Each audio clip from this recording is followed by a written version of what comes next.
course, your medium matters, your audience matters, what type of presentation you're doing, if it's a 5-minute presentation, a lecture, an online class, et cetera, et cetera. But we often tell our students, and I keep this in mind all the time, preparing for presentations myself, I think writing it down helps me remember it and absorb the information. It also helps in my editing process. So sometimes I can be long-winded. When I'm writing it down and I go through in my head, when I go back to it, I realize things I can take out or that are kind of fluffy or things that I want to add in. So it helps me visualize it a little bit better, and then in turn helps me remember it for when I'm ready to deliver it. It doesn't mean I'm going to read it from what I wrote, but the writing is part of my process. And it helps me stay organized. So we tell students, thinking of a speech is similar to writing a paper. You have your intro, your body, your conclusion. Your audience should be able to be awake for the end, the start and the end, fall asleep a little bit in the middle, and still have a pretty good idea of what you talked about. So that helps you stay concise. So your attention getter, your introduction, your thesis statement, your enumerated preview, those 3 things you want to touch on.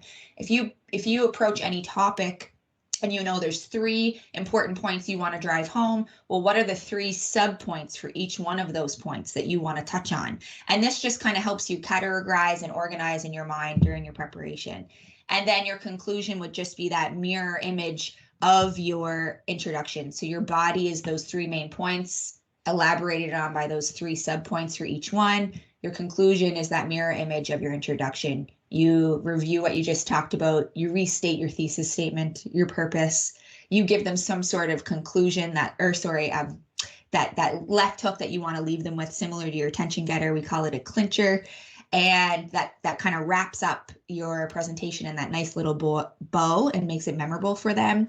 And then you conclude with a simple thank you. One of my tips to students and to all of you, when you're presenting, when you're teaching a class, when you're making a point, you can just end. Sometimes we're scared of silence. You can pause, embrace the silence. It might feel like 5 minutes to you. It's 3 seconds probably. And we appreciate that silence. So if you get comfortable in that those few silent seconds, and at the end with a thank you, thanks for your time, thank you for having me.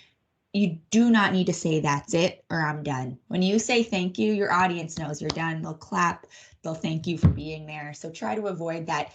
That's our anxiety saying like, okay, that's it, I'm done now, stop looking at me. So you don't need to say that. You can just finish with your thank you. So thank you. My experience of late has been as a communications advisor. So my role was often to prepare speeches for other people.